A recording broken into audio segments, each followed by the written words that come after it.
In Woodsboro, Scott and his girlfriend Madison arrive at an infamous house. Many years ago, a series of murders happened there, and now it's become an attraction. People can rent it to spend the weekend and admire the decorations that represent the crimes. Scott is a big fan, so he's taking dozens of photos, but Madison is bored. They split when she goes to the bathroom. Minutes later, Madison comes out and can't find Scott. She searches every room and turns on the lights, only to be startled by the legendary killer Ghostface. She screams and runs until she bumps into Scott. After she tells him what happened, Scott goes into the room and finds Ghostface, but he's just a doll with a motion sensor. Nearby there's a small memorial shrine for Stu, one of the men behind the original Ghostface. He was killed by a television thrown on his head, but some people theorize he's still alive. Then the house phone rings and Scott rushes to pick it up, since this is also part of the experience. He answers a bunch of horror questions, but hangs up when he gets one wrong. After Scott goes to the bathroom, Madison gets a call on her cell phone. A creepy voice tells her she's going to die, and she plays along because she thinks it's part of the game. When the voice insults her, she complains and the call ends.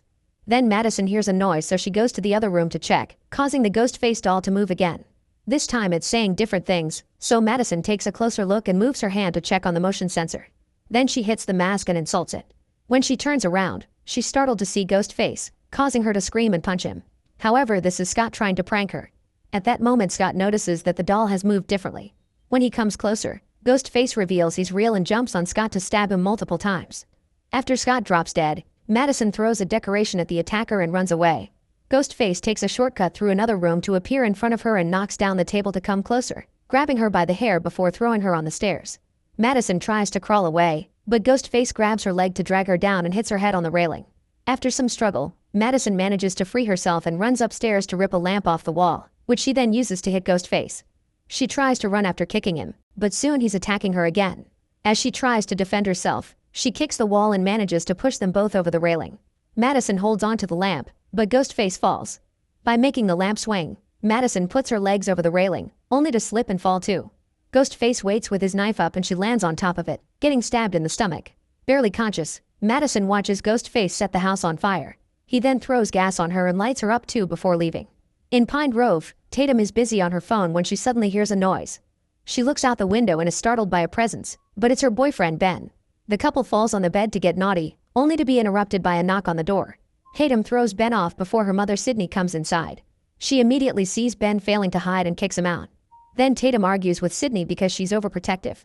Sydney is a survivor of Ghostface's killing spree and wants her daughter to learn from her mistakes, but Tatum just thinks her mother is a hypocrite.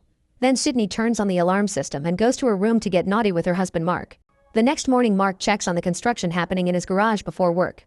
Meanwhile, Sydney goes to her cafe and prepares an order for Lucas, who mentions a documentary he saw about Ghostface last night and asks Sydney to be on his podcast. He's interrupted by his mother Jessica, who apologizes for her son's behavior. Then Sydney makes an order for Carl, who looks extremely creepy and doesn't say a word. During her break, Sydney asks Jessica for advice on how to handle a teenager. Jessica points out that it's a dangerous world and their kids need to learn to protect themselves. She also shares that her husband was abusive, so she left him and now she's raising Lucas alone. At school, Tatum has to wear a dog costume for the play rehearsal. She trips and falls when she gets on the stage, accidentally pushing the main actress Hannah, who is currently hanging from the ceiling. Aaron is in control of her harness and tries to stabilize her, but he ends up getting her stuck on the set. Mr. George tells Hannah that she and Aaron need to practice more with the harness. Then he tells Tatum to bring more strength into her role and asks her to channel her mother's fire.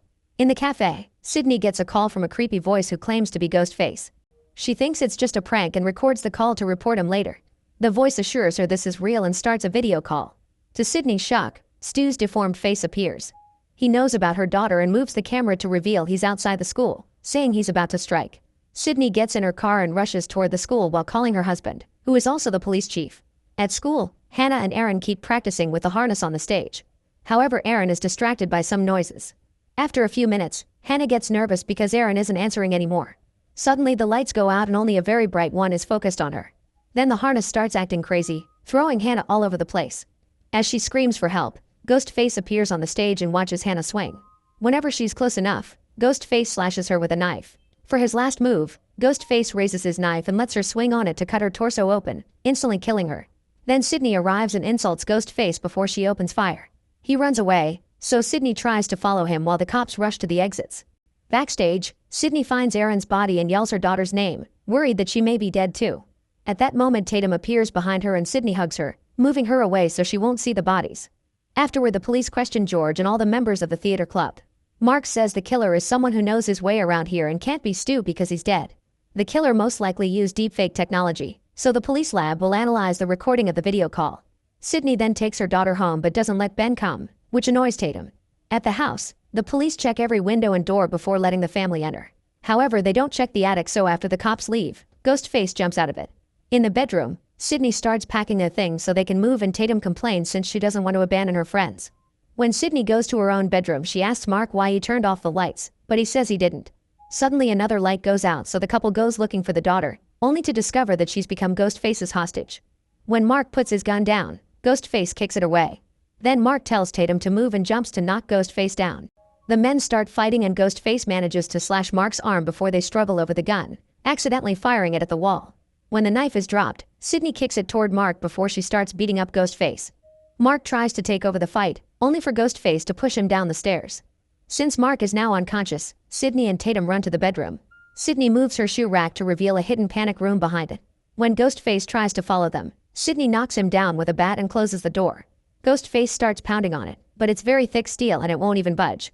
Then Sydney shows Tatum that there's a secret passage in the panic room, so they start crossing it to try to rescue Mark. Ghostface realizes he can't open the door and is about to leave when he hears noises behind the walls.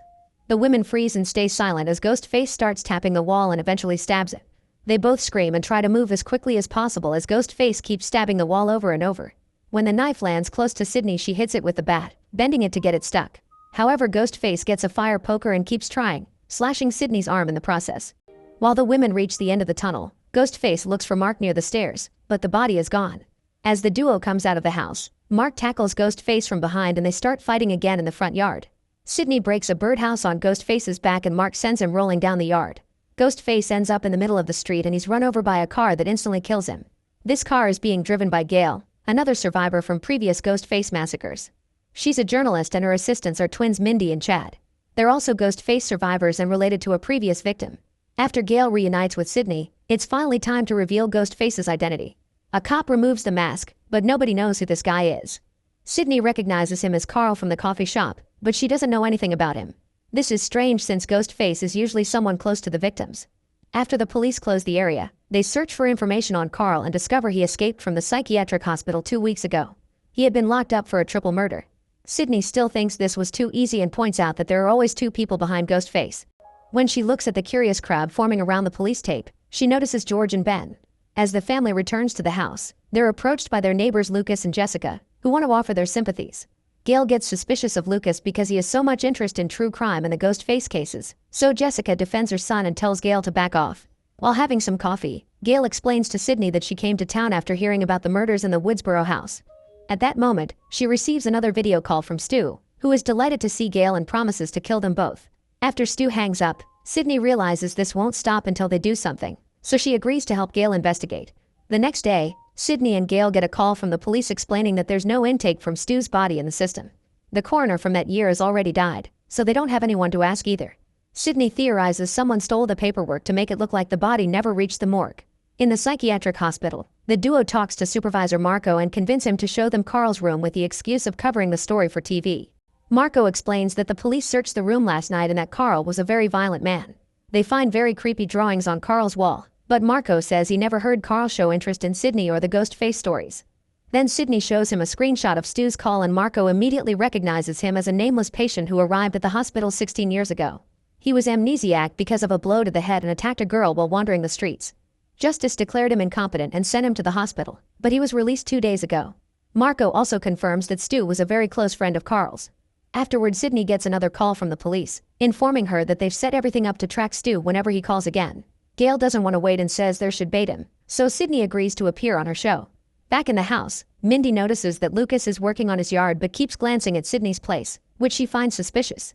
Chad checks the security cameras but can't find the moment Ghostface sneaked in, so he guesses the footage was hacked. Tatum asks the twins why they came back after all they went through, so they explain it's their duty. She sees their point and wants to help too. Moments later, Mark hears noises in the construction area and goes to investigate. He finds some tools on the floor and picks them up, unaware that Ghostface is lurking behind him. After closing the garage door, Mark turns off the lights and Ghostface takes the chance to attack him. He wraps Mark in a plastic curtain and stabs him multiple times. In the evening, The twins make Tatum gather her close friends at a bar to discuss theories. Tatum also gives Ben a copy of Stu's call that she found in Sydney's cloud. Ben analyzes the face but can't find any inconsistencies, so if it's a fake it's a very good one. Then Mindy starts searching for a motive for murder among Tatum's friends. Ben's angry that Sydney doesn't approve of him. Lucas is obsessed with the ghost face case, and Chloe dislikes boredom.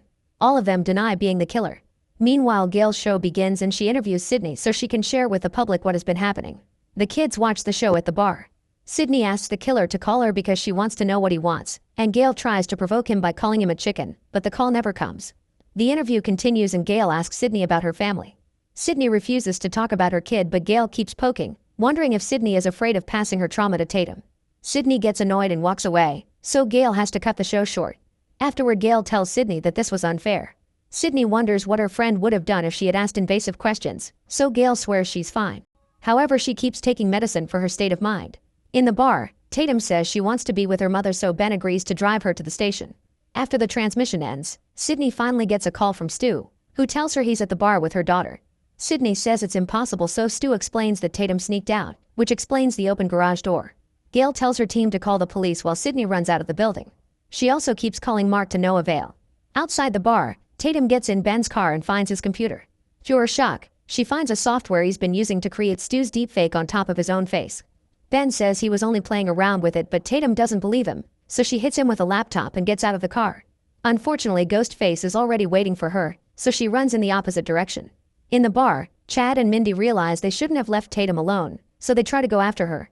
Since the front door is locked, they go looking for another exit. In the kitchen, Chloe is getting rid of a burned pizza when suddenly the lights go out. When she turns around, she sees Ghostface, so she tries to run, but he keeps blocking her way.